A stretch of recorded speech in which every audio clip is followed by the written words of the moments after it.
Picture this, an era of unimaginable wealth, where colossal mansions dotted Fifth Avenue and fortunes were made overnight. It was the Gilded Age, a time when American society glittered with opulence and ambition. Yet behind the golden facade lay stories of staggering rises and catastrophic falls, none more dramatic than the journey of one man who soared to the heights of society only to plummet into total ruin. He was a titan of industry, a name whispered with awe in elite circles, until the very empire he built came crashing down around him. What happens when everything you've ever worked for, every dollar, every connection, every shred of status vanishes into thin air? For most, such a downfall would signal the end. But for this once bankrupt billionaire, it marked the beginning of an entirely new chapter, one defined not by accumulation, but by contribution. Stripped of his fortune and standing, he was forced to confront a question we all face at some point. What is our purpose when the trappings of success are gone? His answer came in the form of mentorship, guiding a new generation of heirs and heiresses through the very pitfalls he once navigated and sometimes created. This is not just a story of financial collapse. It's a tale of scandal, resilience, and unexpected redemption. It's about the moment a man who had everything realized that his greatest asset wasn't his wealth, but his wisdom. In the world of royalty scandals and gilded legacies, his journey stands as a powerful reminder that our lowest moments can become our most meaningful turning points. So settle in as we explore how one man's spectacular failure became his most profound success, and how, in losing everything, he finally found what truly mattered. Into this world of almost incomprehensible luxury, our heiress was born. She was not merely wealthy. She was a Vanderbilt, an Astor, a Carnegie. Her name was a byword for American dynasty. Her father was a titan of industry, a man who had laid down railroads like others laid down carpet. His fortune so vast, it was often described not in dollars, but in its own gravitational pull on the economy. From her very first breath, her life was orchestrated within a gilded cage of privilege. Her childhood was a fairy tale written in marble and gold. She learned to walk in the hallways of a Fifth Avenue mansion, so enormous it was known as a chateau, its rooms echoing with the footsteps of liveried servants. Summers were spent at the Breakers in Newport, a 70-room Italian Renaissance palazzo where the ocean itself seemed to provide a private soundtrack to her days. This wasn't just living, it was a performance of status, and she was the lead actor from the very beginning. Her education was not found in the pages of a schoolbook alone, but in the grand tour of Europe, where she was presented to royalty and taught to appreciate the finest art in the world's great museums, often because her family was considering purchasing it. Her coming out into society was not a simple party. It was a debutante ball of legendary proportions, held in the ballroom of the Waldorf Astoria, where she was literally presented to the world as a jewel in the crown of her family's empire. She was taught that her primary purpose, her most significant contribution, was to marry well, to merge her family's fortune with another, ensuring the dynasty's continued reign for another generation. Her value was intrinsically tied to her name, her bloodline, and her ability to uphold the glittering facade. Yet, within this cocoon of silk and satin, a quiet question must have lingered. Was she a person, or merely a prized possession in her family's vault. But that monumental fortune, the very foundation of her gilded world, was built on a far more complex and contentious reality. Her father's empire, while celebrated in the society pages, was forged in the cutthroat arenas of industry, where the rules were often written by the victors.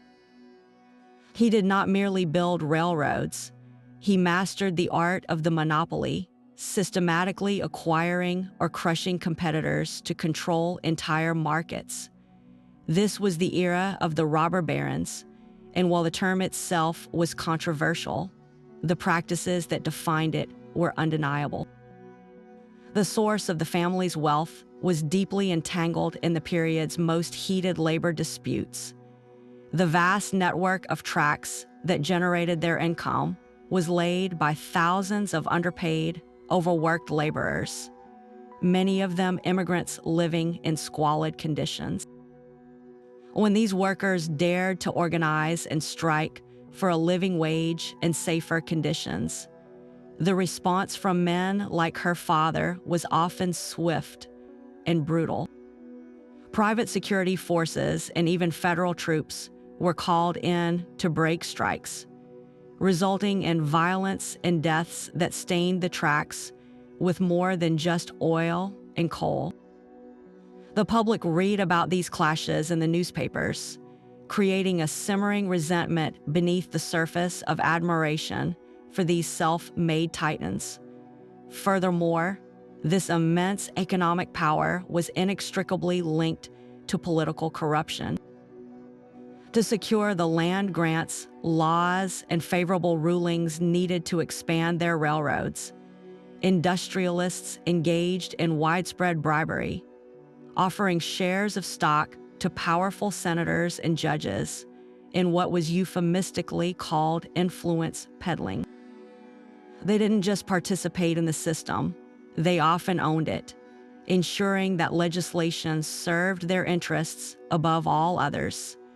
This created a public perception of a rigged game where the ultra-wealthy operated by a separate set of rules entirely. The family name, then, was not just a symbol of success. It was a lightning rod for these underlying social and economic tensions, a constant reminder of the immense gap between the privileged few and the struggling many. This controversial foundation, this original sin of the fortune, would later become a crucial element in the family's narrative, a vulnerability that could be exploited when their power began to wane. This life of extraordinary privilege came with a set of invisible chains, meticulously crafted and impossible to break. The rules of this world were as rigid and unyielding as the marble in her family's grand foyer. Every aspect of her existence, from the cut of her gown to the timing of her social calls, was governed by an unwritten code known as the Mrs. Astor's 400, the definitive list of who truly mattered in New York society. To step outside these boundaries was to risk not just personal embarrassment, but the reputation of the entire family dynasty. Her schedule was a relentless cycle of meticulously planned social obligations. Mornings were for receiving callers in the formal drawing room, afternoons for carriage rides in Central Park, purely to see and be seen, and evenings for a dizzying rotation of dinners, operas, and balls. Each event was a strategic move in a high-stakes game of social climbing, where a misplaced word or an unfashionable accessory could become the scandal of the season. The pressure to perform, to constantly embody the ideal of effortless grace and refinement, was an immense and exhausting burden. She lived under a microscope, her every action scrutinized by both the society pages and her own watchful family. The most significant expectation, however, and the ultimate expression of her lack of agency, was the institution of the arranged marriage.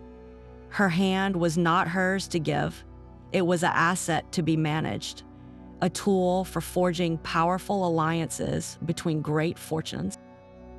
Love was considered a frivolous and potentially dangerous distraction from duty.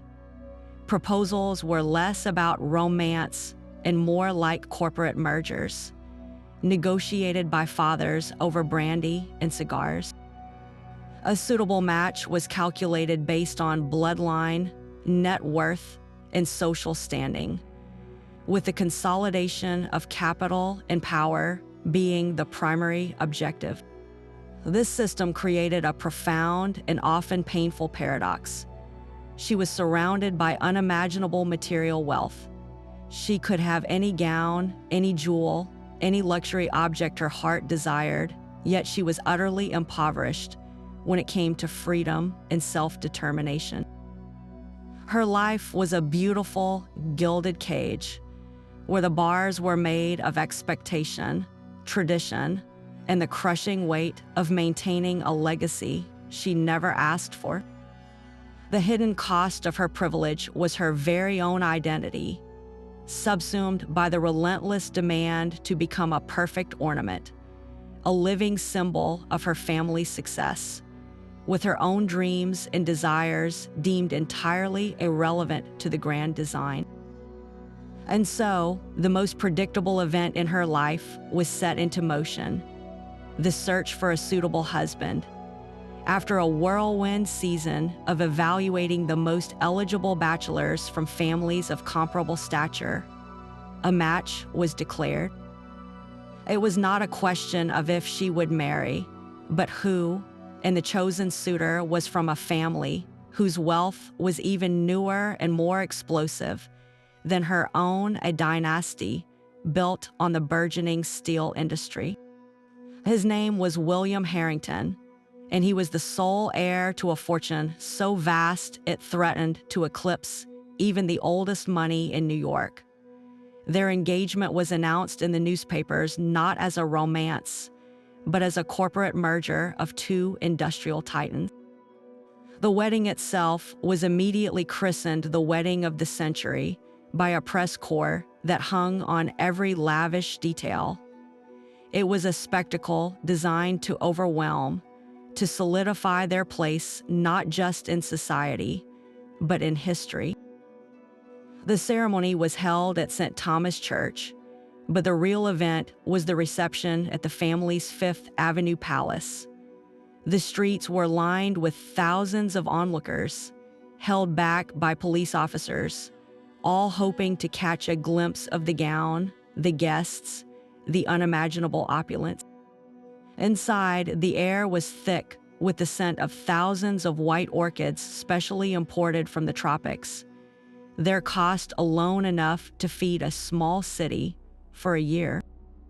The bride's dress, a masterpiece of French lace and silk, was reportedly so heavy with hand-sewn pearls that she required assistance to move gracefully.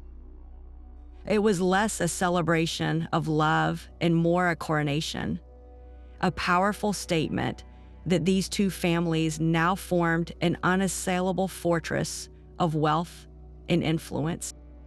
But behind the dazzling smiles and the flawless performance for the cameras, what was the true nature of this union? For the families, it was a masterstroke of strategy, a brilliant consolidation of power that linked railroads to steel, creating a vertical monopoly that would dominate the American landscape for decades to come. It was the ultimate business transaction, dressed in satin and lace. For our heiress, however, the reality was more complex. Was there love, perhaps a flicker of it, or at least a profound sense of relief? William was handsome, charming in a blunt sort of way, and represented a form of escape. He was her ticket out of her father's direct control, a chance to be the mistress of her own household, even if that household was just another, slightly different, gilded cage.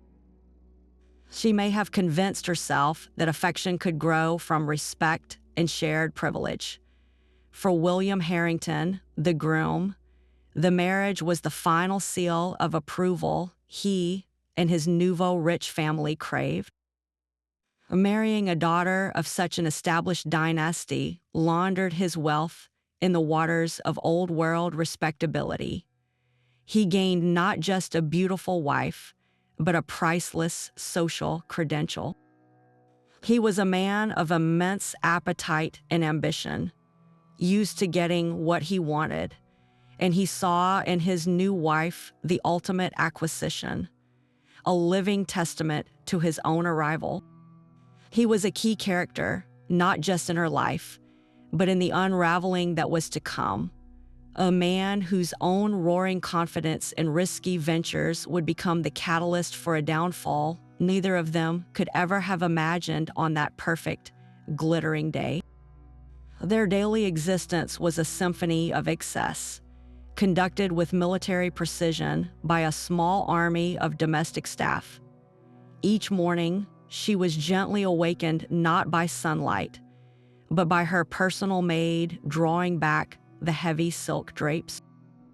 Her breakfast, a single soft boiled egg and a piece of dry toast, a paradoxical display of restraint amid abundance, was served on a tray of solid silver, carried up several flights of stairs by a footman whose sole purpose was this single daily task. The sheer scale of their domestic operation was staggering.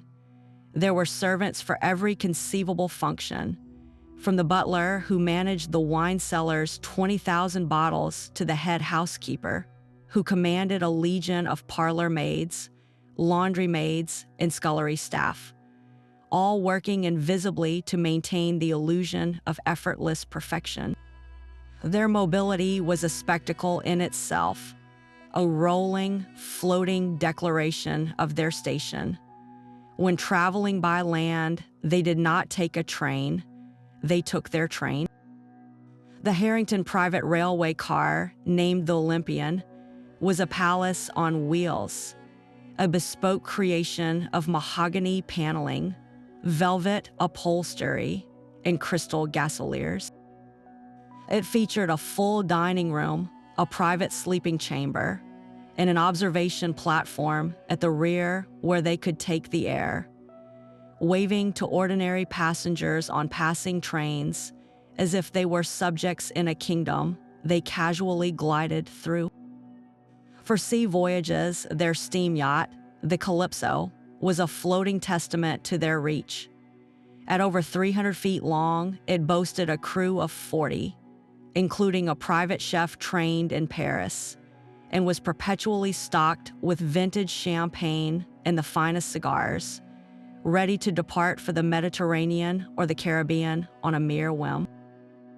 Her personal adornment was her uniform, and it was sourced from only one place, the House of Worth in Paris. Charles Frederick Worth was not merely a dressmaker. He was the dictator of fashion for the global elite, and a single gown from his atelier could cost the equivalent of a factory worker's annual salary. Her fittings were events with Worth himself, or later his sons, presiding over the selection of silks from Lyon and laces from Brussels. A typical order might include a dozen day dresses, 4 elaborate tea gowns, and at least 2 magnificent ball gowns, each one a unique work of art. She didn't own clothes. She possessed a rotating collection of costumes for the continuous performance of her life. And then there were the jewels, not mere accessories, but the physical embodiment of their concentrated wealth. She owned a diamond necklace so heavy and elaborate, it required its own dedicated lady's maid to secure the complex clasp and ensure its safety. There were Parier's matched sets of tiara, necklace, earrings, and bracelets for every occasion, pearls for daytime, emeralds for dinner, and a breathtaking suite of sapphires and diamonds for the most exclusive ball. These were not kept in a simple jewelry box. They resided in a vault-like safe within her dressing room, their insurance premiums alone a significant annual expense. Each piece was a monument, a cold, glittering reminder of the fortress of money that surrounded her, seemingly impervious to the struggles of the outside world. This was the peak of the Gilded Mountain, a life so insulated by luxury that the very concept of its loss would have been laughable, a plot point in a far-fetched novel, utterly divorced from their pristine reality. The first tremors of instability arrived not with a dramatic crash, but with a subtle, almost imperceptible shift in the atmosphere of the Harrington household. It began with William's mood. The bullish, unshakable confidence that had defined him started to curdle into a restless, irritable energy. He was suddenly preoccupied, spending long, cryptic hours in his study with men who were not his usual society friends, but rather sharp-faced individuals with the scent of Wall Street about them. Whispers of a new, massive venture began to circulate, a bold gamble on the future of the automobile, a bet so enormous it would either multiply their fortune tenfold or risk a significant portion of it. Then came the spring of 1907, a financial panic triggered by a failed attempt to corner the market on United Copper Company stock began to ripple through the American economy. Trust companies, the era's shadow banks, started to falter. For most of society, it was a distant worry, a headline in the paper. But for a family whose wealth was deeply intertwined with industrial speculation and massive lines of credit, it was a direct threat. The railroads, the very foundation of her family's empire, were capital-intensive monsters. They required constant investment and were vulnerable to any tightening of credit. The banks that had once fell over themselves to lend to the Harringtons now began to call in their notes, their own foundations shaking. William, ever the speculator, saw the downturn not as a warning, but as an opportunity. He doubled down on his automotive investments, convinced the panic was a temporary blip and that the future of personal transportation was a sure thing. He leveraged their existing assets to pour more money into a factory that had yet to produce a single viable prototype. This was the first true crack in the foundation, a catastrophic misjudgment of risk, driven by an arrogance born of a lifetime of winning. The initial response within the walls of their mansion was one of pure, unadulterated denial. The season's social calendar was not to be interrupted. The summer migration to Newport proceeded exactly as planned. The Calypso was readied. The staff packed their trunks, and they set off for Rhode Island as if the financial world were not teetering on the brink. The parties continued, but now there was a frantic, almost desperate quality to them. The champagne flowed more freely. The jewels were worn more ostentatiously, as if they could simply outspend the specter of doubt. She played her part perfectly, a master of the graceful facade. At a clambake on the cliffs, surrounded by the same faces that had attended her wedding, she laughed a little too brightly and discussed the trivialities of the season with intense focus. She became an expert at deflecting questions about William's prolonged absences or any talk of business. The performance was exhausting, a constant act of pretending not to notice the water slowly seeping into the gilded hull of their lives. They were living on borrowed time, and though they didn't know it yet, on increasingly borrowed money, maintaining the illusion of endless wealth even as its source began to evaporate. The first domino toppled with a headline that sent a shockwave through the financial world. It was October 19th, 1907, and the New York Times blared, "Harrington interests suspend payments, creditors call loans." The simple, brutal language of the business section belied the social earthquake it represented. Williams' ambitious automobile venture, massively overleveraged and starved of credit during the panic, had collapsed entirely. The banks, no longer willing to extend his line of credit, demanded immediate repayment of millions.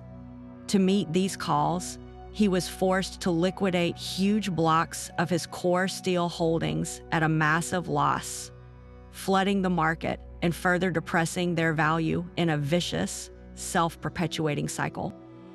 This triggered a second, even more devastating collapse. The heiress's own family fortune, deeply intertwined with Williams through both marriage and shared investments in the vulnerable railroad sector, could not withstand the pressure. The very railroads that had built their dynasty were now sinking it. With credit frozen and revenues plummeting, they defaulted on their own bond payments. Just weeks later, a follow-up story appeared, this time on the front page. "Dynasty in default, family name railroads file for receivership." The word receivership was a polite term for a corporate death knell. A court-appointed official would now take control, dismantling the empire piece by piece to pay back a mountain of debt. The public humiliation was swift and merciless. The society pages, which had once chronicled their every party and purchase with breathless admiration, now turned into a gallery of schadenfreude. Cartoonists depicted William as a bankrupt king, his crown slipping, trying to push a broken-down automobile. The family was lampooned as the derailed dynasties. The private agony was far worse. Sheriff's notices were nailed to the ornate front doors of their iconic properties. The Fifth Avenue Chateau, the Newport Cottage, the Adirondack Great Camp, all were seized by creditors and scheduled for a series of spectacularly public auctions. The final, deeply personal blow was the dispersal of the heirlooms. The auction catalog for the contents of the Fifth Avenue home was itself a leather-bound volume, a cruel parody of the family's former grandeur. On a cold Tuesday in November, crowds gathered outside the mansion, not as admirers, but as spectators to a financial execution. Inside, under the harsh glare of electric lights, the treasures of generations were laid out for gawking and bidding. Item 612, the diamond necklace, sold for a fraction of its value to a new money industrialist's wife from Pittsburgh.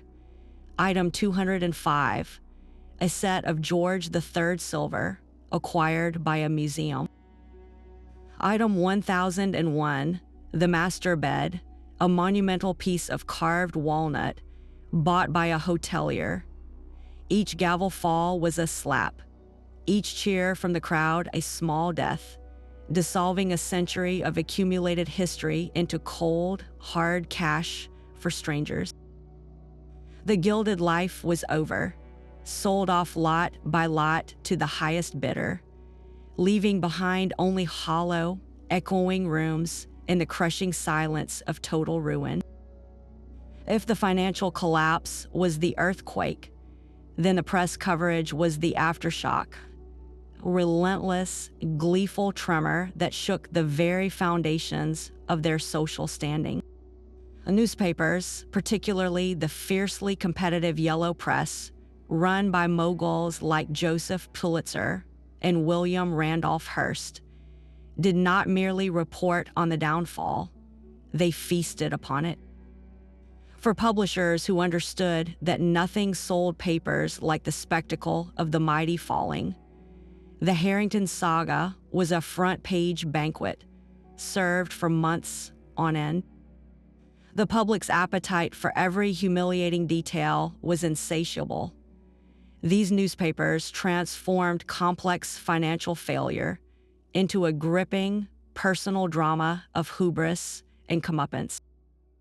Headlines were no longer dry financial announcements. They were crafted narratives.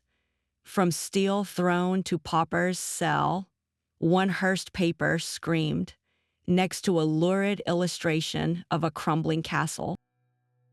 Pulitzer's World preferred a more direct approach. How the Mighty Are Ruined, a full accounting of Harrington's folly. The stories inside were masterclasses in schadenfreude, meticulously chronicling the auction prices of each jewel and piece of furniture, often comparing the paltry sum fetched to its original astronomical cost, as if tallying a final score in a public humiliation. This media frenzy served a deeper purpose for a public still grappling with the vast inequalities of the Gilded Age. For the average reader, the factory worker, the clerk, the shopkeeper, seeing these titans laid low was a perverse form of catharsis. The newspapers framed the collapse not as a tragic accident of the market, but as a moral failure, a deserved punishment for greed and arrogance. Editorials pontificated on the dangers of speculation and the hollow nature of new money, all while their news pages sold countless copies by showcasing the very excess they pretended to condemn. The coverage was intensely personal and viciously detailed. Reporters camped outside the seized mansions, interviewing former servants who, for a few dollars, would share intimate and often embellished details of life inside the gilded cage. Articles speculated wildly on the state of the marriage, inventing tales of bitter arguments and accusations. Fashion columnists, who had once slavishly documented the heiress's every worth gown, now wrote mockingly about the same dresses being packed away, a symbol of a bygone era. The family was stripped not only of their wealth, but of their privacy and dignity. Their most painful moments transformed into cheap entertainment for the masses. In the court of public opinion, tried and convicted by the yellow press, their social ruin was now complete and utterly inescapable. The golden gates of high society, which had once swung open at the mere mention of their name, now slammed shut with a finality that was both silent and deafening. The first tangible proof of their exile arrived not with a dramatic confrontation, but in the form of a simple, impersonal publication, the new edition of the Social Register. For decades, their names had been listed among the first families, a birthright as assumed as the air they breathed. This season, the page where their entry should have been was conspicuously blank. The names around it shuffled up to fill the empty space, as if they had never existed at all. This quiet omission was the most powerful snub imaginable, an administrative erasure from the world they had dominated. The silence that followed was profound. The daily delivery of engraved invitations, once so voluminous it required a dedicated silver tray on the hall table, ceased entirely. The postman now brought only bills, legal notices, and the occasional cruel letter from a stranger. The telephone, which had once rung incessantly with party planning and gossip, fell utterly silent. It was a social death, and the mourning period was non-existent. Their former friends and acquaintances, people who had laughed at their dinners and sailed on their yacht, now crossed the street to avoid the awkwardness of a conversation. They were not just ignored, they were treated as if they were contagious, as though financial ruin was a plague that could be caught through mere association. When they were acknowledged, the experience was even more withering. A chance encounter on Fifth Avenue became a masterclass in condescension. A woman who had once fawned over the heiress's taste might now offer a tight, pitying smile and a comment about how brave you look in a dress that was clearly from a previous season.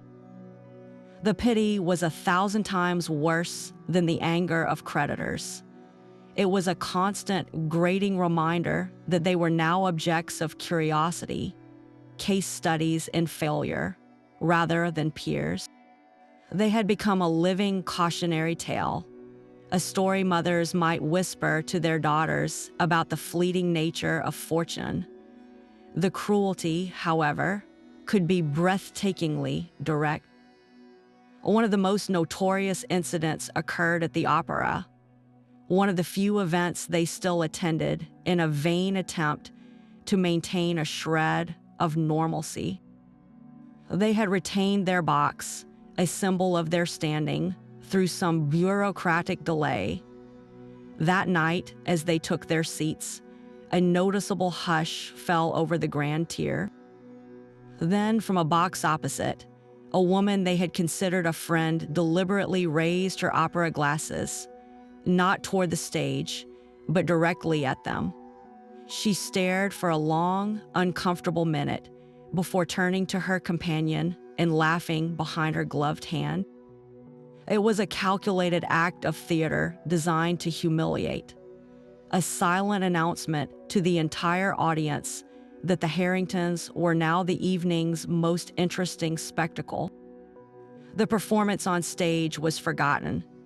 They had become the main event in a drama of their own downfall, playing the roles of has-beens to a captive and merciless audience of their former friends. The world they had known simply ceased to exist, and so they did what any wounded creature would do. They retreated, vanishing from public view with a completeness that felt almost supernatural. Their new reality was a small, rented brownstone in an unfashionable part of Brooklyn, a world away from the marble halls of Fifth Avenue.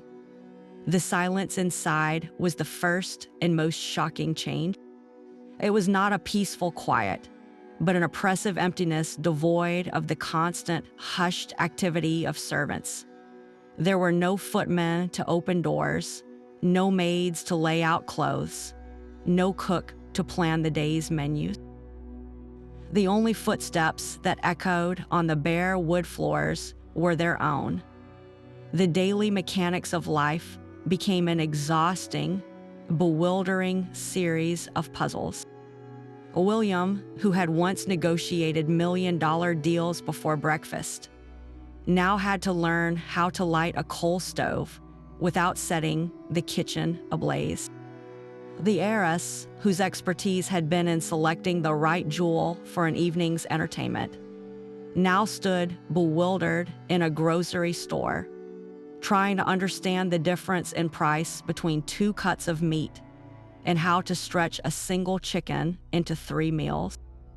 Their hands, once soft and manicured, grew rough with unfamiliar labor. Chapped hands from washing dishes in hot water, sore backs from scrubbing floors. These were the new, physical manifestations of their fallen status, a constant and painful reminder of all they had lost. The weight of their shame was a palpable presence in those cramped rooms. They became prisoners of their own fear, terrified of being recognized. A simple walk to the mark, it was an exercise in anxiety. The heiress pulling her worn coat tightly around her and keeping her head down, her heart pounding at the approach of any stranger who might glance her way for a moment too long. They let the subscriptions to the society papers lapse, unable to bear reading about the lives they no longer led, or worse, seeing some cruel mention of their own plight. The outside world became a threat, and their home, however meager, was the only place they could hide from the judging eyes that had once adored them. Friends and family offered little solace. His business associates had evaporated the moment the money was gone. Her family, grappling with their own humiliating collapse, were too consumed by their own survival and bitterness to offer support. In fact, many blamed William's recklessness for dragging them down too. The few letters that did arrive were often laced with a condescending pity that was more painful than outright hostility. They were utterly alone, isolated by a disgrace that no one in their former circle could ever comprehend, let alone forgive. Their marriage, which had been founded on strategy and status, was now tested in the fire of shared despair. The two of them stranded together on a deserted island of their own making, with only each other to blame or to cling to for survival. The true measure of their fall was not found in the legal documents or auction catalogs, but in a single, shattering afternoon in a downtown department store. She had been tasked with a simple, impossible mission: purchase a new pair of gloves. Her old ones, once crafted from the finest kid leather in Paris, were now worn thin at the fingertips, a tangible testament to their new reality.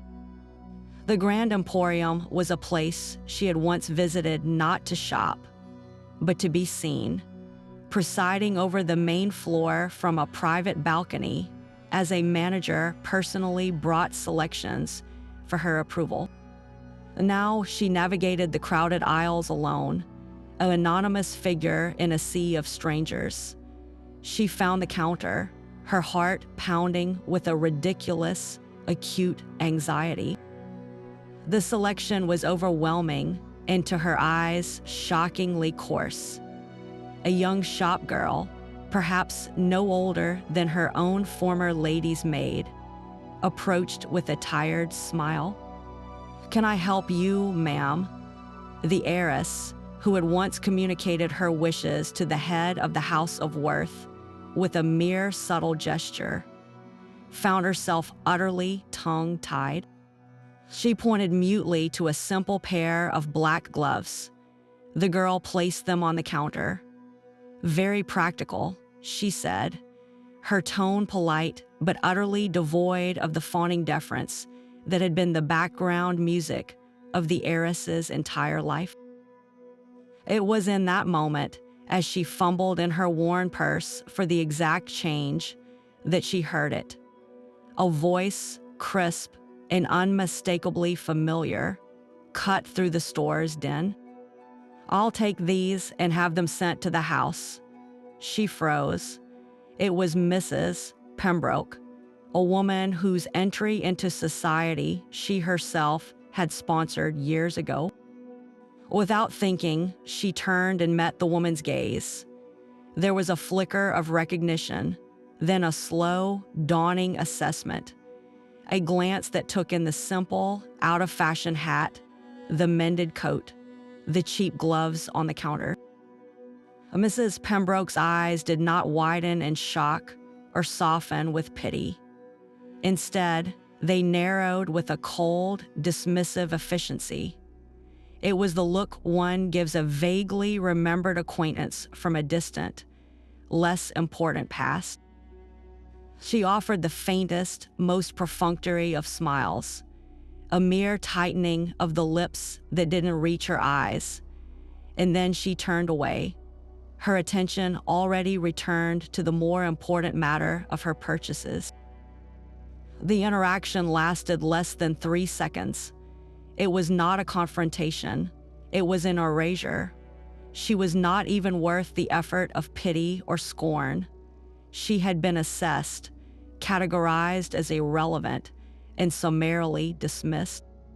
The heiress stood rooted to the spot, the coarse black gloves in her hand, feeling a humiliation so complete it was almost pristine. She was a ghost in her own city, visible only as a faint echo of the person she used to be. The turning point arrived not in a dramatic epiphany, but in the quiet, crushing monotony of another ordinary Tuesday. She was mending a tear in the lining of her only remaining good coat, a task that required a focus her frayed nerves could scarcely muster. The needle, once used for delicate embroidery on silk, now felt clumsy and heavy in her hand.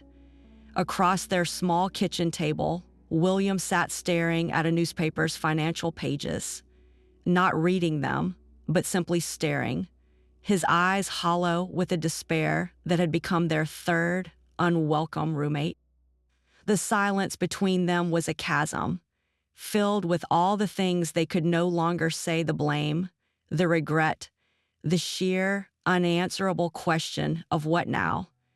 The knock on the door was so foreign a sound it made them both jump. Visitors were unheard of. Tradesmen came to the back. Fear, their constant companion, tightened its grip. Had a process server found them, a reporter from one of the scandal sheets? William rose slowly, his chair scraping against the bare floor, and opened the door a cautious crack. Standing on their modest stoop was a young woman, perhaps 19 or 20. She was exquisitely dressed in a walking suit of dove gray wool, its cut and fabric whispering of immense recent wealth. Yet her posture was all uncertainty, shoulders slightly hunched, hands clutching a small beaded purse as if it were a lifeline. Her face, pale and finely made, was a mask of terrified resolve. "Mr. Harrington," she began, her voice trembling slightly. "My name is Miss Eleanor Standish. My father, he made his fortune in copper. We've just arrived from Pittsburgh." She took a shaky breath, her eyes darting past William to the sparse, shabby room behind him. "I am to be presented to society next month. My mother said I must, that is, I was told you." She faltered, utterly lost for words, her courage deserting her. "I was told you knew everything about all of it, the rules, the people, what not to do." In that frozen moment, time seemed to fracture. The heiress watched from the table, her mending forgotten. She saw herself in this girl's wide, frightened eyes, that same young woman standing terrified at the edge of a glittering abyss, about to be devoured by a world that demanded perfection and offered only judgment. She saw the raw, naked need for guidance, for a map through a labyrinth she herself had been forced to navigate blind. And then she saw the other side of the coin. She saw William's expression shift from wary suspicion to a dawning, painful comprehension. This girl wasn't here to gawk or pity. She was here because their name, even in ruins, still held a currency they hadn't considered. It held the hard-won, brutally acquired knowledge of failure. Their disgrace was this girl's most valuable lesson. The silence stretched. William finally found his voice, not with the booming confidence of old, but with a new, gravelly humility. "What is it you think we can teach you, Miss Standish?" The girl looked past him, her gaze locking with the heiress's. "They say you know where all the traps are laid," she said, her voice barely a whisper. "Because you're the ones who fell into them." It was the truth, spoken with a devastating clarity that should have been a final blow. But instead of shame, a strange, warm sensation began to spread through the heiress's chest. It was the first flicker of purpose she had felt in a year. This wasn't just about etiquette or which fork to use. It was about survival. It was about understanding that a diamond necklace could be both an adornment and a target, that a compliment could be a carefully crafted insult, that a marriage proposal could be a hostile takeover. Their catastrophic loss had given them a doctoral-level education in the dark arts of high society, a subject no finishing school would ever dare teach. William stepped back, fully opening the door, an unspoken invitation. The heiress rose, setting aside the worn coat. For the first time since the auctions, she drew herself up to her full height, not in hauteur, but in a sudden, solid recognition of her own worth. The very thing that had shamed them, their intimate, first-hand knowledge of ruin, was the one thing this new generation desperately needed. Their scars were not marks of failure, but a detailed map of the battlefield. In that moment, the gilded cage of the past finally shattered completely, not to leave them in ruins, but to set them free with the only thing that truly mattered, a story that could save someone else.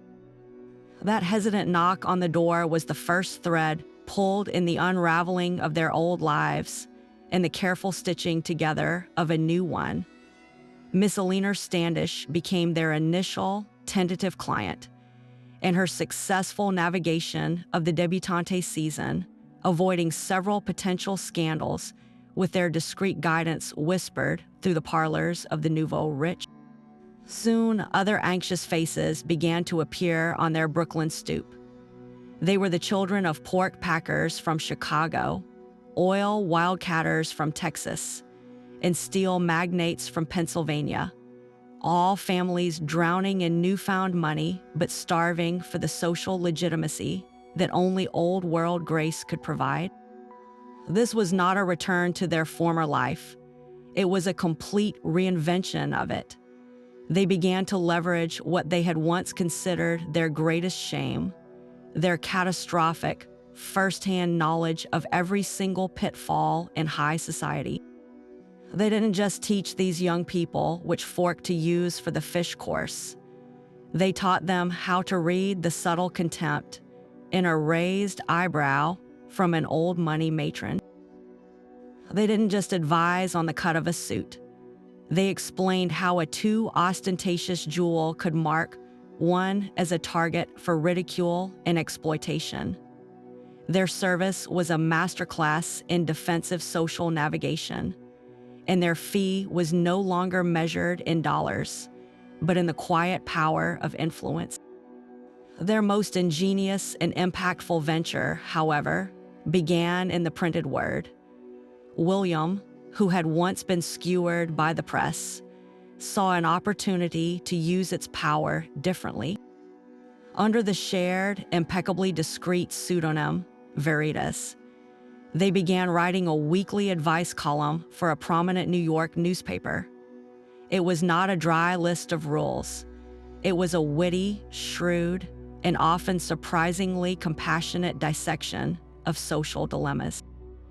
Veritas would gently correct the common missteps of the newly wealthy why sending orchids to a hostess could be seen as a vulgar display rather than a generous gesture, while simultaneously subtly mocking the pretensions of the old guard who clung to arbitrary traditions. The column became a sensation, required reading for anyone hoping to understand the unspoken rules of the game. Through Veritas, they became the unseen arbiters of taste for an entire generation, their authority growing precisely because their identities remained a delicious mystery. They were the ghost at the banquet, gently guiding the proceedings from the shadows, their painful past transformed into their most valuable credential. Their first major client arrived not through a quiet referral, but in a whirlwind of gilded chaos that perfectly encapsulated the problem they were now uniquely qualified to solve. Theodore and Hortense van der Leyden were the personification of new money. He, a boisterous manufacturing titan from Cleveland whose fortune was built on a revolutionary, an exceedingly loud washing machine ringer. She, a woman of immense ambition and equally immense diamonds, determined to purchase the social standing she felt her husband's millions had already paid for. They had recently acquired a monstrously large and garishly decorated mansion on Fifth Avenue, directly opposite the old Astor properties, and they were determined to crash New York society's most exclusive gates with the subtlety of a steam engine. Their initial approach was a disaster of legendary proportions. Mrs. van der Leyden, upon receiving her first coveted invitation to a dinner at the home of a notoriously traditional Knickerbocker family, arrived wearing a diamond tiara so large and elaborate it was compared in the next day's gossip columns to a miniature chandelier that had suffered a tragic fall. She then proceeded to loudly critique the vintage of the champagne served and attempted to regale the stoic, ancient Mrs.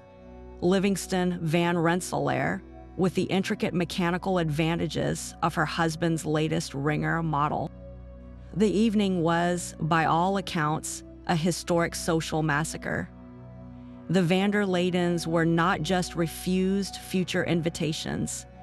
They became a laughingstock, a cautionary tale whispered about with horrified delight. It was in this state of furious, bewildered humiliation that Hortense van der Leyden stormed into the Harringtons' modest Brooklyn home. She did not ask for help. She demanded a solution, slapping a copy of the damning society column on their kitchen table and declaring, "I will not be made a fool of by a bunch of threadbare blue bloods who can't even afford to replaster their own crumbling ceilings." It was the perfect test case. The van der Leydens had everything necessary for acceptance: staggering wealth, a prime address, and undeniable energy. And yet they possessed none of the nuanced understanding required to convert those assets into genuine, respected standing. The Harringtons' strategy was not to make the van der Leydens into something they were not, but to refine what they were into its most powerful, least offensive form. This was the core of their hard-earned wisdom. Authenticity, when properly channeled, was far more effective than a slavish and unconvincing imitation of old ways. Their first lesson was in the art of the strategic retreat. They advised the van der Leydens to quietly decline any further major invitations for an entire season.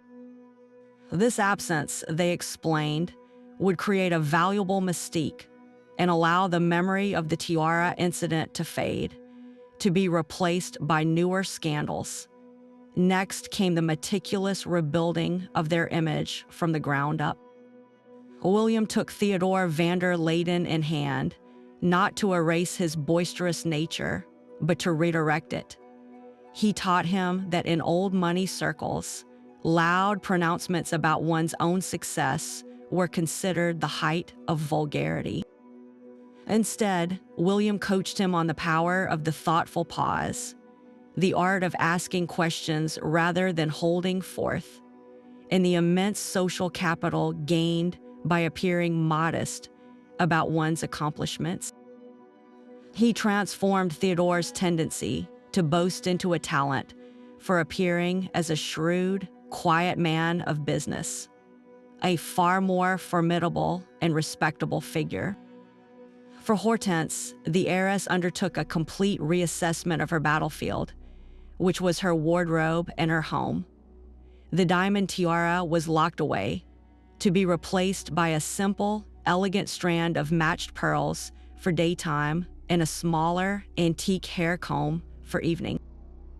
The heiress took her on a quiet tour of the Metropolitan Museum, not to learn art history, but to study the portraits of Gilded Age matrons, pointing out the understated elegance of their dress and the quiet confidence of their posture.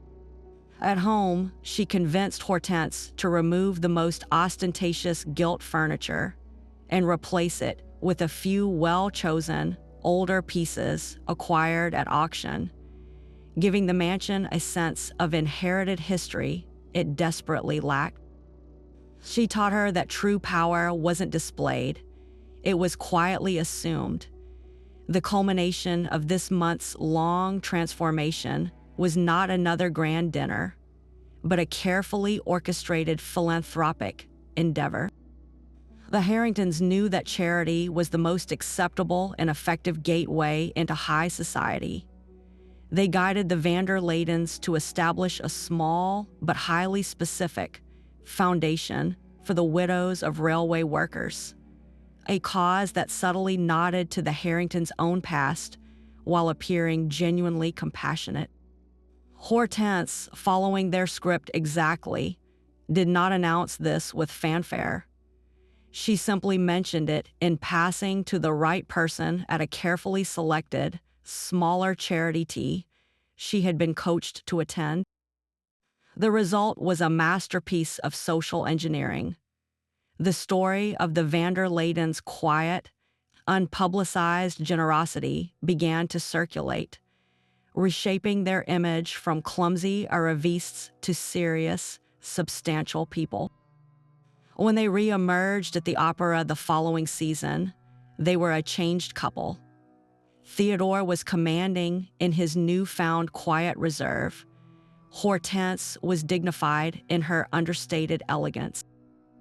They were not greeted with open arms, but they were acknowledged with respectful, curious nods. The gates hadn't been stormed. They had been patiently, intelligently unlocked. The Harringtons, watching from the shadows, had not just salvaged a reputation. They had proven that their deepest scars had indeed become their most valuable maps. Their mentorship went far beyond which fork to use or how to address a duke. It ventured into the shadowy, unspoken territories of high society, the secrets they had learned not through etiquette books, but through catastrophic personal failure. This was the truly scandalous core of their advice, the hard-won knowledge of how to survive the gilded jungle when the rules of civility failed. They taught their clients the art of the strategic deception, the necessary lies that preserved a family's standing in the face of ruinous truth. One of their most controversial lessons was the meticulous management of marital indiscretion. In a world where marriages were corporate mergers, romantic entanglements were often an open secret, but their public exposure could be financially devastating. The Harringtons did not moralize. They provided a practical survival guide. They advised establishing a rock-solid alibi network long before it was ever needed, a loyal inner circle of friends who would swear without hesitation to a weekend spent at a country house or a charitable committee meeting. They schooled their clients in the use of discreet hotels owned by understanding proprietors and the importance of separate, unlinked bank accounts to fund these liaisons, ensuring no telltale paper trail could ever be unearthed by a curious reporter or a vengeful spouse during divorce proceedings. Their guidance was coldly pragmatic. An affair was not a sin, but a liability, and like any liability, it required intelligent risk management. When it came to concealing financial distress, their advice was a masterclass in theatrical misdirection. They had learned from their own collapse that the appearance of solvency was a currency more valuable than cash itself. They taught their clients how to manage a facade of unshakable wealth, even as the foundations crumbled. This meant never canceling the annual summer lease in Newport. Instead, one might cite a smaller, more exclusive gathering at a private Adirondack camp for a change of pace. It involved instructing one's broker to quietly sell off minor, non-core assets, a vacant lot, a lesser painting to cover immediate debts, while loudly and publicly acquiring one small but highly visible piece of jewelry or art at auction, creating the illusion of continued active investment. The key, they emphasized, was to control the narrative through a single, overpowering display of confidence, making any whisper of trouble seem ludicrous to outsiders. Their most cunning strategies, however, were reserved for manipulating the press. Having been publicly eviscerated by the yellow journals, they understood the beast's appetites intimately and taught their clients how to feed it without being eaten. Instead of fearing reporters, they advised a policy of calculated, limited engagement. They might arrange for a favored society columnist to receive an exclusive but trivial piece of news, the menu for a forthcoming dinner party, the color scheme of a ball, thus appeasing the press's need for access and building a debt of gratitude. This created a valuable ally who might, in the future, spike a more damaging story or frame a potential scandal in a more sympathetic light. They taught their clients the power of providing a better, more tantalizing story to divert attention from a real one, a tactic known as throwing meat to the wolves. If financial troubles were rumored, a strategically placed item about a massive, anonymous donation to a hospital might suddenly appear, redirecting the conversation toward philanthropy and mystery. They understood that the press was not an enemy to be defeated, but a wild animal that could be led if one knew how to hold a leash. Their journey from social pariahs to behind-the-scenes power brokers was not merely a matter of taking on clients. It was the deliberate, brilliant construction of an entirely new kind of enterprise. They understood that to truly capitalize on their hard-won wisdom, they needed to move beyond discreet, one-on-one consultations and build something scalable, something that would outlast them. The first step was to codify their knowledge, to transform the painful, intimate lessons of their downfall into a structured, teachable system. They began with a series of private, lavishly produced booklets, printed on fine paper and bound in plain leather covers to ensure discretion. These were not titled anything as crass as How to Be Rich. Instead, they bore enigmatic names like A Guide to Navigating the Social Labyrinth and On Discretion and Display. They were masterpieces of practical advice, covering everything from the precise wording of a formal dinner invitation to the subtle art of exiting a conversation without causing offense. Each lesson underscored by a real-world example of a misstep and its consequences, drawn from their own painful experience.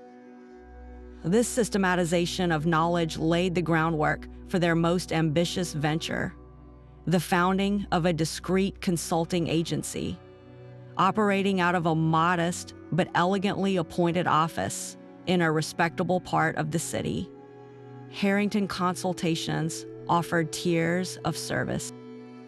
For a substantial annual retainer, a newly wealthy family could receive ongoing counsel, vetting potential business partners for social as well as financial risk, previewing their children's potential marriage prospects for suitable lineage, and even receiving advance warnings about which old guard families were facing financial difficulties themselves and might be open to a strategic investment or marriage alliance.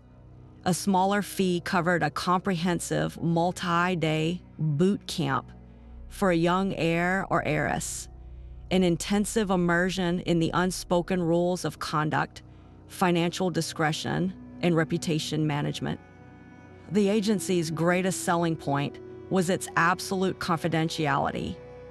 Their success depended entirely on their clients' success remaining unattributed to them.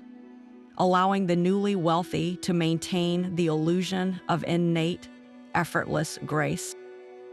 Yet, their greatest and most lasting impact came from a decision to step out of the shadows, albeit under a carefully crafted pseudonym. William, with his sharp mind for strategy, and the heiress, with her nuanced understanding of social nuance, collaborated on a project that would become their legacy, a best-selling book. Published under the pen name A Observer of Customs, the volume was titled The Unwritten Rules, a primer for the perplexed. It was an instant sensation.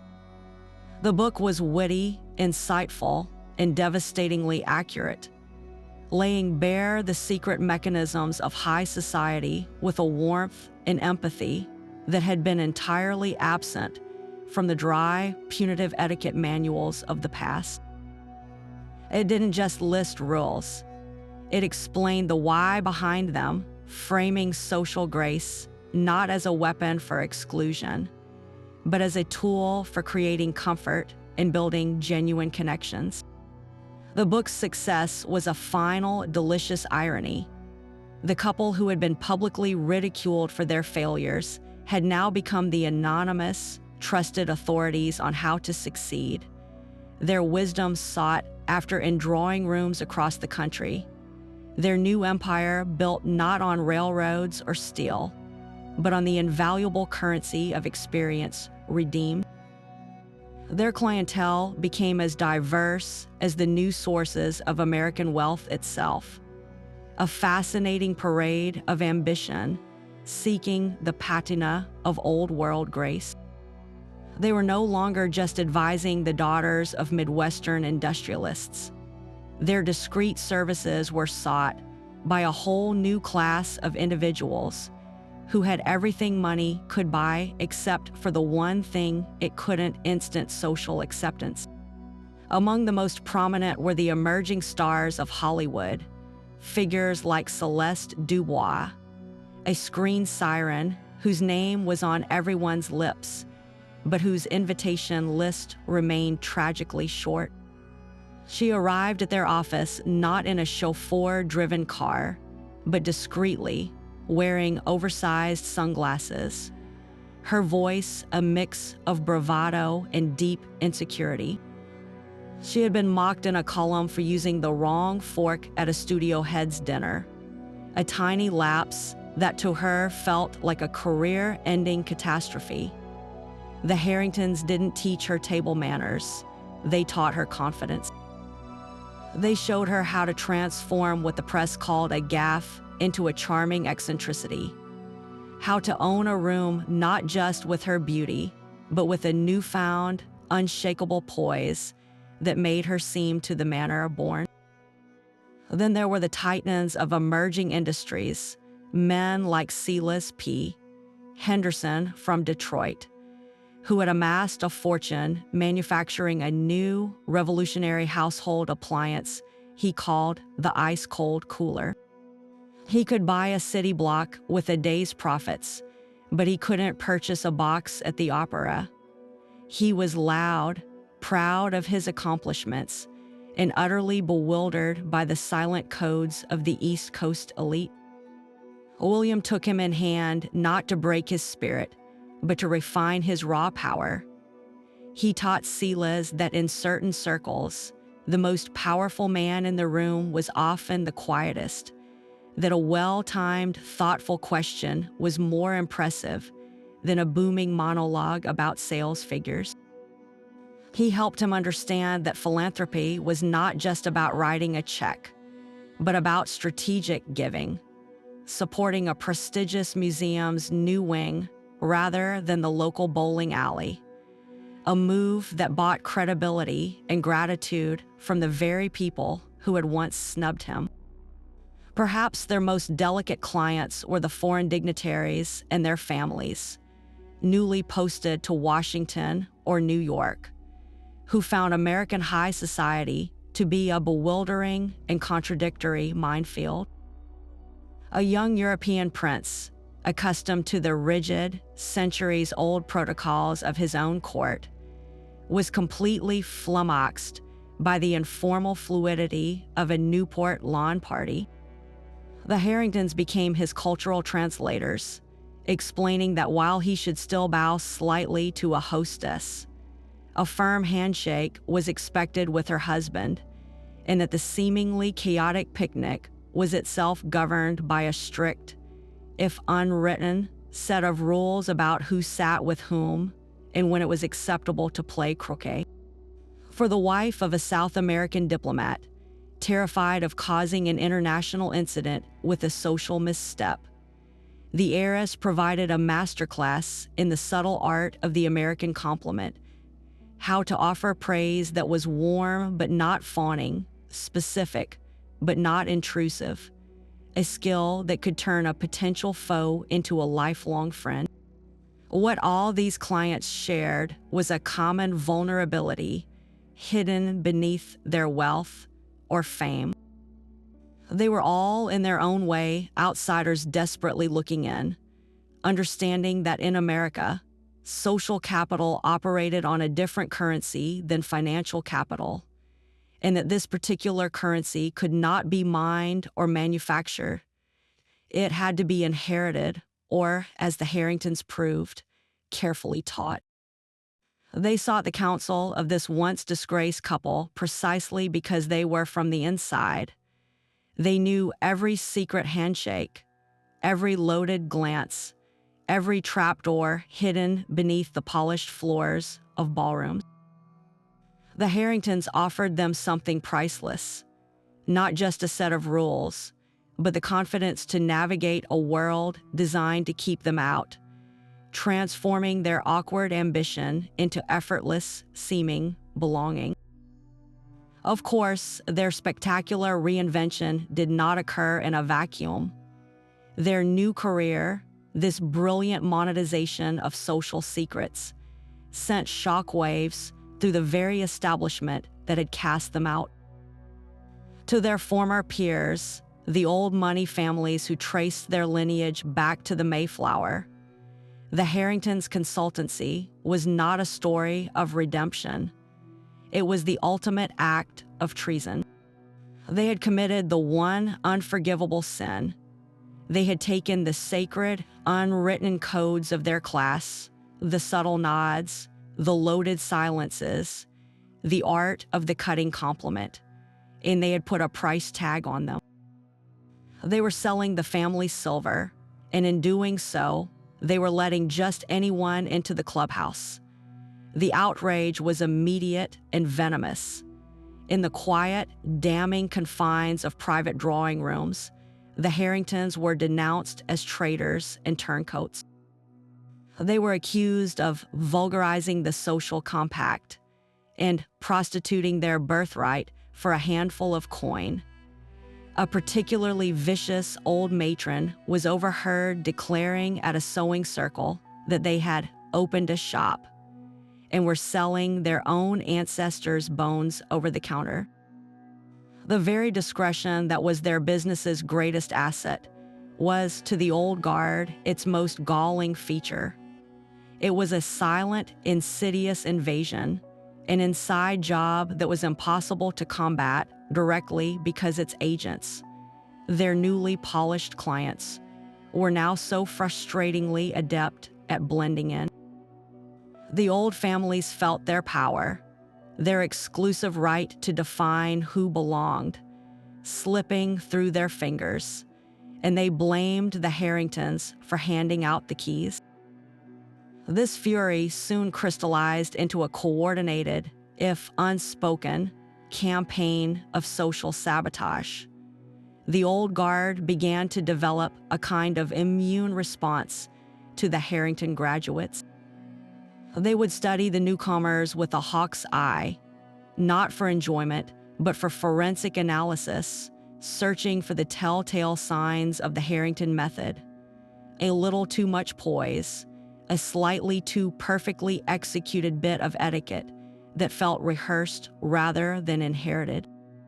When they found it, they would deploy their most withering weapon, not direct rejection, but a form of exquisite, patronizing amusement. They might compliment a Harrington-trained heiress on her charmingly precise knowledge of which spoon to use for the sorbet, a comment that sounded like praise, but was in fact a lethal implication that her manners were studied, not innate.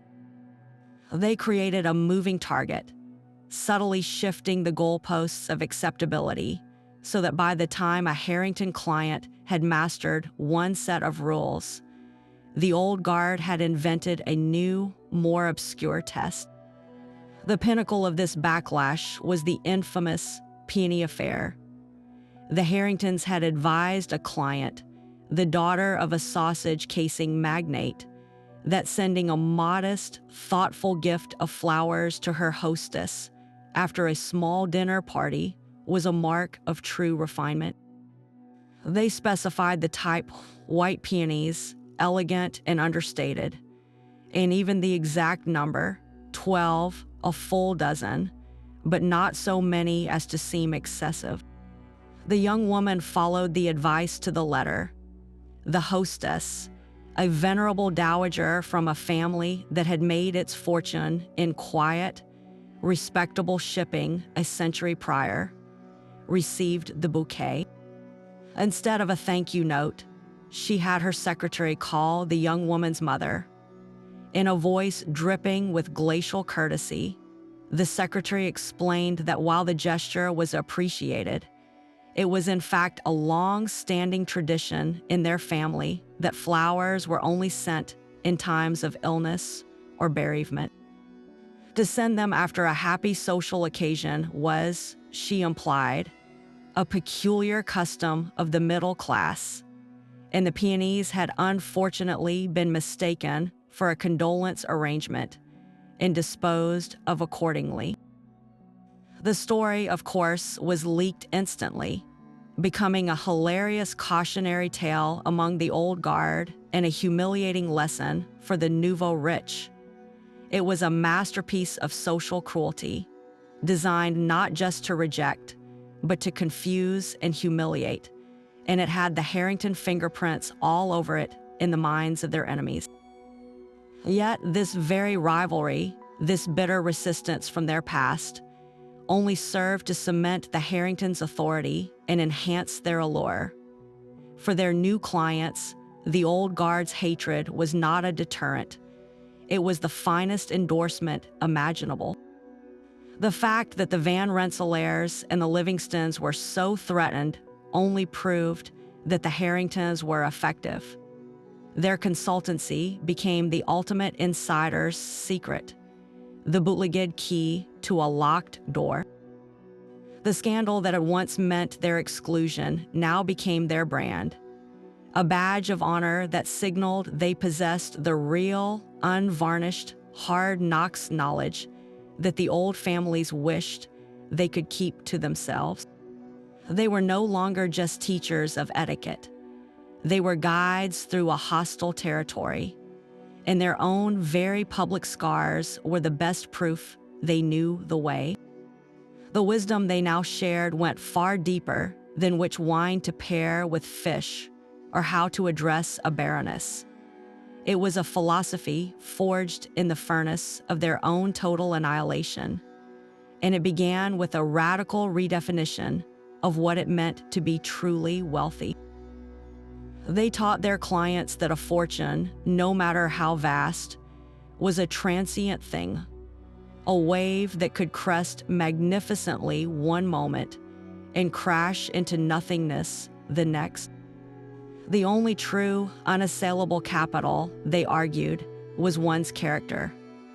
A sterling reputation for honesty, discretion, and resilience was a currency no market crash could devalue, and no scandal could entirely erase.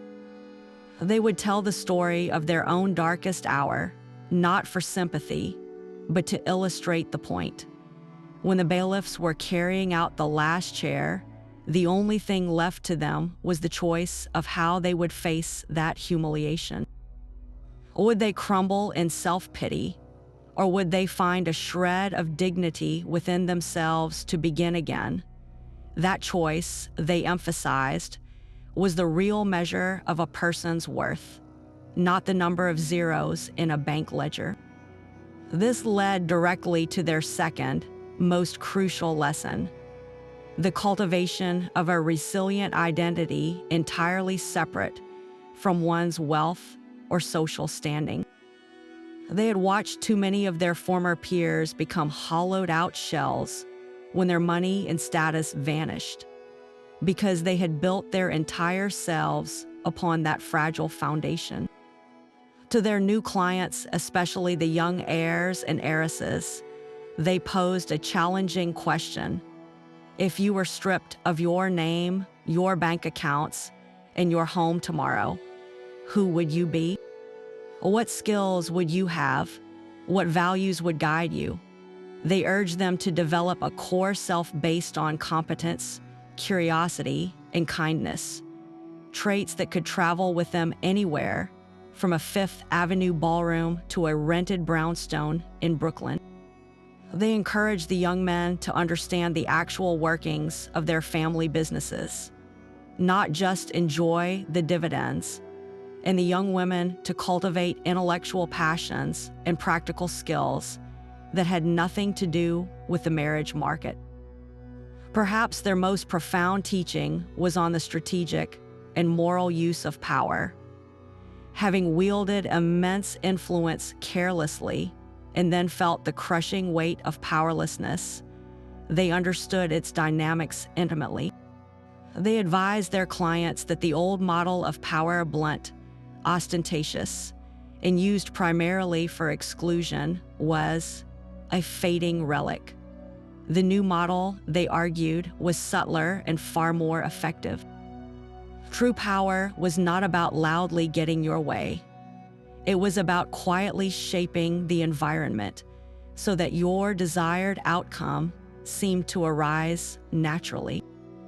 It was the power of the generous invitation that created obligation, the power of the discreet intervention that solved a problem before it became a scandal, the power of the platform used to elevate others, which in turn elevated you. They taught that influence was a currency best spent on building networks of loyalty and gratitude, not on intimidating rivals. This was the ultimate lesson from their fall, that those who build walls around their privilege eventually find themselves trapped inside, alone, while those who build bridges find their influence extending further than they ever imagined. Their guidance was, at its heart, a masterclass in building a life of meaning that could withstand any storm, ensuring that even if the gilding was stripped away, the underlying substance would not only remain but shine all the more brightly for its authenticity. And so this was the great, unlooked-for irony of their second act. The very disgrace that had exiled them from their old world granted them a level of influence and respect within their new one that their fortune alone could never have purchased. The gilded life had been a performance, a role they were born to play, but it was a part that demanded the constant suppression of their true selves. Their new existence, built from the ashes of that old one, required nothing less than their complete, unvarnished humanity. In mentoring others, they were not teaching their clients how to become someone else. They were showing them how to become the most powerful, authentic version of themselves, equipped to navigate a world that often valued appearance over substance. This new purpose offered a form of fulfillment that endless capital and social victories never could. The thrill of closing $1 million deal, of acquiring a competitor, of winning a social spat. These were fleeting satisfactions, hollow victories that required constant reinforcement. The joy they found in seeing a timid young woman like Eleanor Standish hold her own with newfound confidence, or watching a brash industrialist like Silas Henderson learn the quiet power of listening, was of an entirely different order. It was a profound, lasting satisfaction that came not from taking, but from giving, They were no longer just accumulating, they were contributing, and in doing so, they were building a legacy that was not made of stone and steel, but of changed lives and salvaged potentials. Their new form of influence was also far more durable than their previous power, which had been so brittle it shattered under the first real pressure. Financial capital is volatile. It can be lost in a market panic, seized by creditors, or squandered by a single poor decision. The social capital they now wielded, however, was based on wisdom, trust, and genuine results. It was a currency that grew with each success story, that could not be auctioned off or foreclosed upon. They had become the keepers of secrets and the givers of counsel, a position that commanded a deeper, more personal form of respect than the fearful deference their wealth had once inspired. People now listened to them not because of the size of their bank account, but because of the weight of their words. Ultimately, they achieved a quiet redemption that was far more meaningful than any public rehabilitation could have been. The old guard might never forgive them for commercializing the social code, but their clients, the ones who truly mattered, viewed them not as disgraced aristocrats, but as invaluable saviors. Their legacy was no longer a single, monolithic fortune destined to be fought over by heirs or dissolved by time. Instead, it became a living, breathing thing, woven into the fabric of a new American elite they had helped to shape. It lived on in the confidence of a Hollywood star who no longer feared a dinner party, in the strategic generosity of a philanthropist who knew how to make a real impact, and in the quiet dignity of families who navigated their new status with grace instead of gaudy desperation. They had lost a kingdom built on railroads and reputation, but in its place, they had gained something far more valuable, a purpose that filled their days with meaning and a legacy of wisdom that would outlast any fortune. Their influence began to weave itself into the very fabric of a new American aristocracy, one defined not solely by bloodline, but by a discernible grace and confidence that bore their unmistakable imprint. The most profound testament to their work was not found in any single client, but in the evolution of an entire social atmosphere. The loud, garish displays of wealth that had characterized the previous generation of nouveau riches began to give way to a more restrained, cultivated elegance. This was no accident. It was a direct result of the Harrington philosophy, which championed subtlety and substance over ostentatious display. They had effectively midwifed the transition of American high society from a chaotic free-for-all into a more polished, though no less competitive, arena, raising the bar for what constituted true refinement. This cultural shift was perhaps most permanently cemented through their most famous protégé, a woman who would become an icon of 20th century style and influence, Diana Van Horn.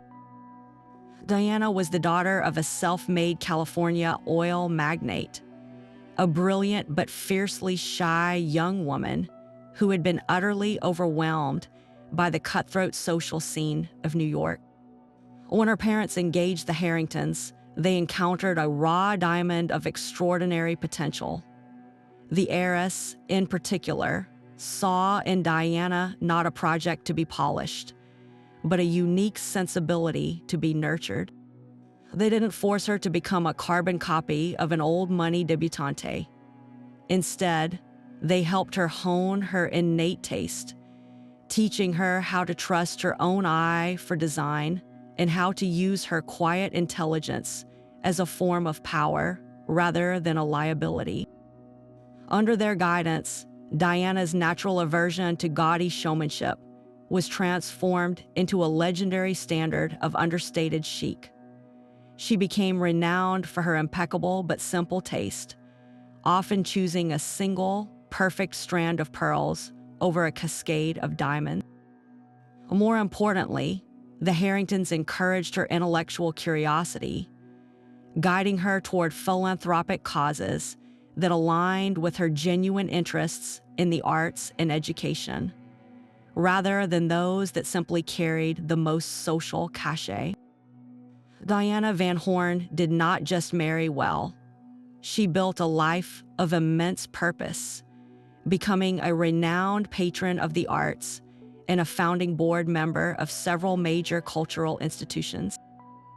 Her famous salons were not mere parties, but gatherings of the most interesting minds of the era: writers, artists, politicians, and scientists, all drawn by her intelligence and the curated, stimulating environment she created. In every choice she made, from her patronage to her personal style, the foundational lessons of her mentors were evident: that true influence is quiet, that authenticity is magnetic, and that culture is a living thing to be nurtured, not a trophy to be won. Beyond shaping individual lives, the Harringtons' legacy was institutionalized in a surprising and lasting way. The slim, discreet volumes they had first written for their clients were eventually revised and formally published as The Harrington Principles. The book became a surprise bestseller, not among the elite, but with the aspiring American middle class. It was read by parents who wanted their children to have every advantage, by young professionals moving to new cities, by anyone who felt the anxiety of not knowing the unwritten rules of upward mobility. In this way, the Harringtons accidentally democratized a certain code of conduct, spreading a version of their hard-won social wisdom far beyond the ballrooms of Newport and into the mainstream of American life. Their ideas about grace under pressure, the strategic value of discretion, and the importance of building a resilient identity separate from one's job title or bank account resonated with a nation constantly redefining itself. The most powerful element of their legacy, however, was the philosophical shift they championed. They replaced the old model of exclusionary privilege with a new ethos of responsible stewardship. They taught their clients that with great wealth and social standing came not just the right to enjoy privilege, but the profound responsibility to use it wisely, to be patrons of progress, guardians of culture, and silent supporters of those without a voice. This idea that the truly elite had a duty to lead by example and contribute to the greater good became a defining characteristic of the best of 20th century American philanthropy and civic life.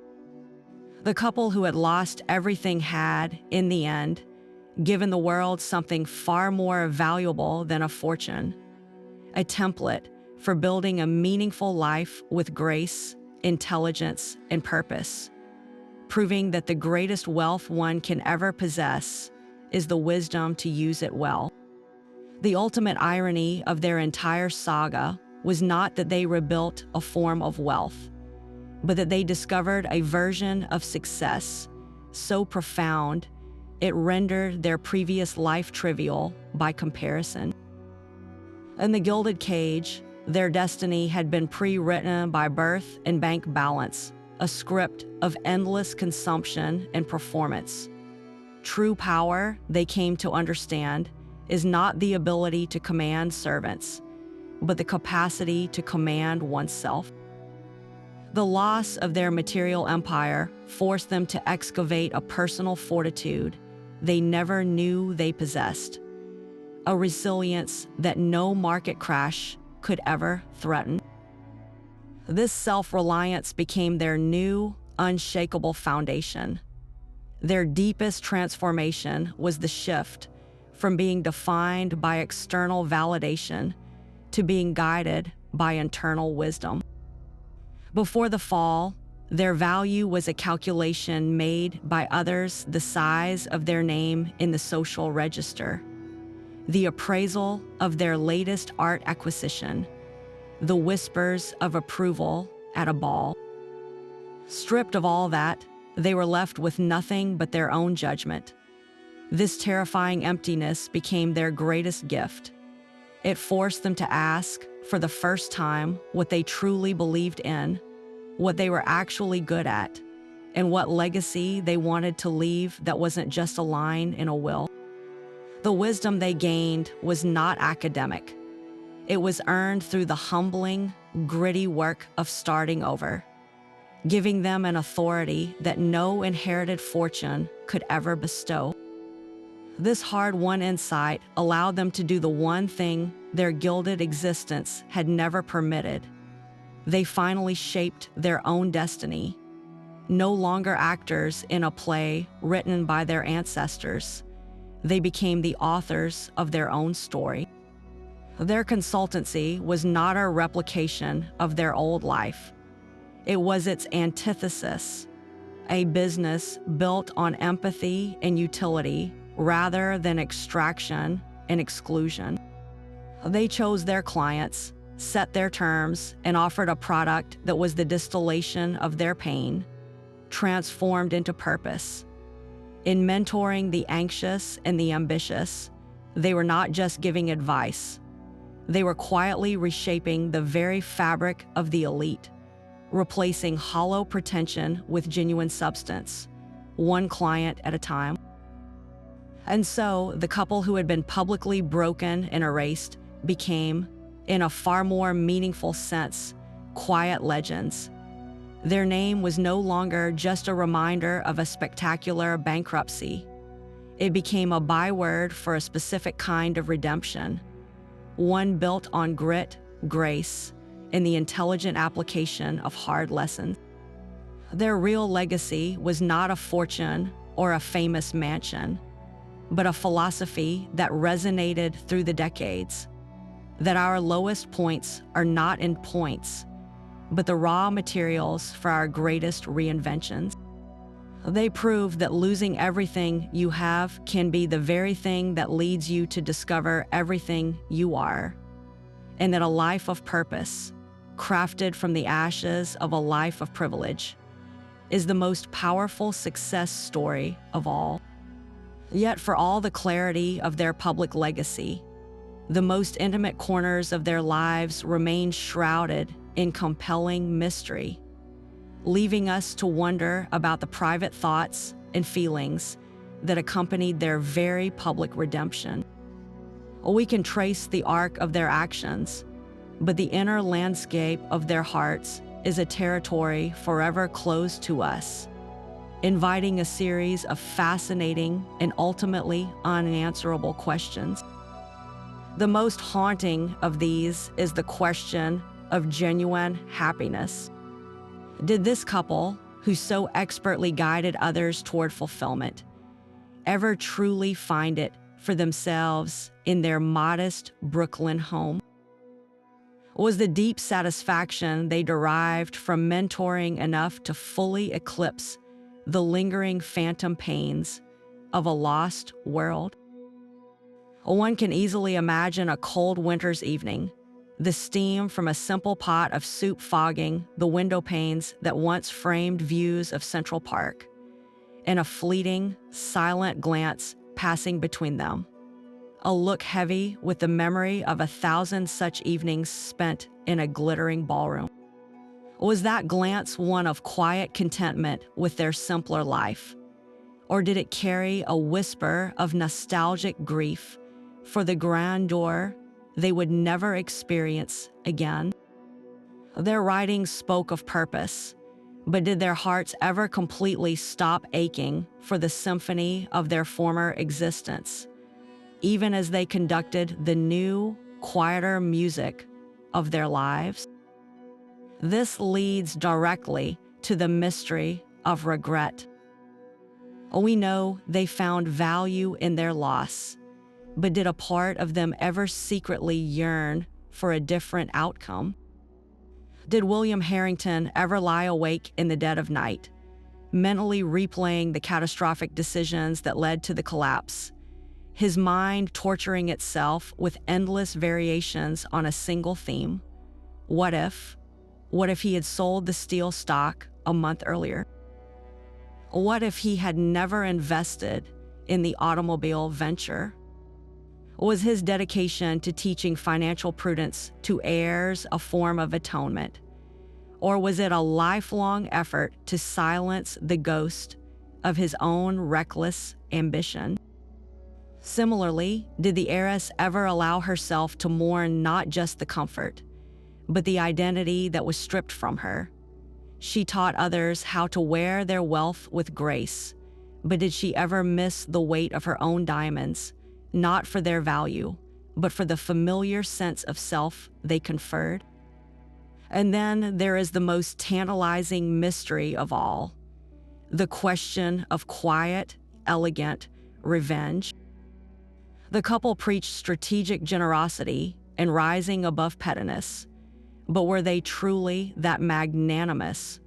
Or did they, in the deepest recesses of their hearts, cultivate a more complex and satisfying form of payback? One can speculate that the greatest revenge was not a hostile act, but their immense and growing influence over the very society that had cast them out. Every time one of their impeccably coached protege married the son or daughter of a family that had once snubbed them, was there a private, quiet smile shared between them? When the formidable Mrs. Pembroke, who had once dismissed the heiress in the glove department, was later forced to politely solicit a donation from the now anonymous Veritas for a charity ball, did they derive a certain righteous pleasure from writing the check? Their revenge, if it existed at all, may not have been one of malice, but of supreme and unassailable relevance, a demonstration that they were more essential to the ecosystem of the elite from their Brooklyn kitchen than they had ever been from their Fifth Avenue throne room. These unanswered questions do not diminish their story, they enrich it, adding layers of profound humanity. They remind us that redemption is not a simple state of being, but a complex and ongoing negotiation between the past and the present, between memory and purpose. Their legacy is not a fairy tale of perfect happiness ever after, but something far more relatable and powerful, a testament to the human capacity to build a meaningful life alongside our regrets, to find purpose not by erasing our past, but by transforming its pain into a compass for the future. They leave us wondering, and in that wondering, we find our own connection to their journey, reflecting on the silent choices and quiet compromises that shape every life, whether gilded or humble. From the dizzying heights of Fifth Avenue mansions to the silent shame of a Brooklyn brownstone, their journey stands as one of history's most powerful testaments to the human spirit's capacity for reinvention. They lost every material thing that defined them, only to discover that their true value was never in their vaults, but in their wisdom. This was not a return to their former glory, but a transcendence of it, a transformation from being symbols of wealth to becoming architects of character. Their story echoes through time not because they regained a fortune, but because they redefined what fortune truly means, proving that the most resilient capital we can ever possess is forged in the fires of our own failures. This incredible saga reminds us that our lowest moments can become our most meaningful turning points, a lesson that resonates far beyond the ballrooms of the Gilded Age. It is a timeless narrative of resilience, a proof that identity is not something we inherit, but something we build and rebuild with every challenge we face.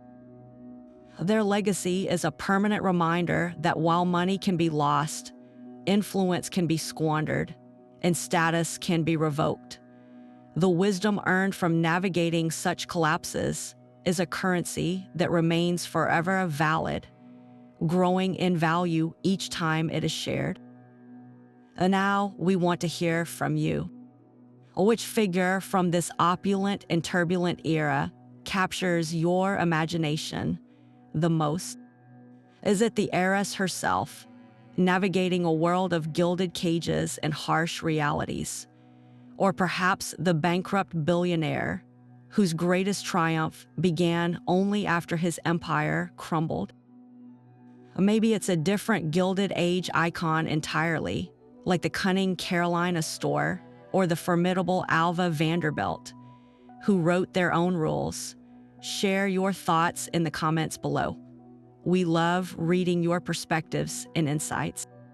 If you were captivated by this tale of scandal, redemption, and the unexpected price of paradise, make sure you subscribe to the channel and tap the bell for notifications. We're constantly exploring the hidden lives and dramatic downfalls of history's most fascinating figures, from royalty rocked by controversy to industrialists brought low by their own ambition. Your support helps us continue to bring you these deep dives into the past, where the lessons learned are always surprisingly relevant to the world we live in today.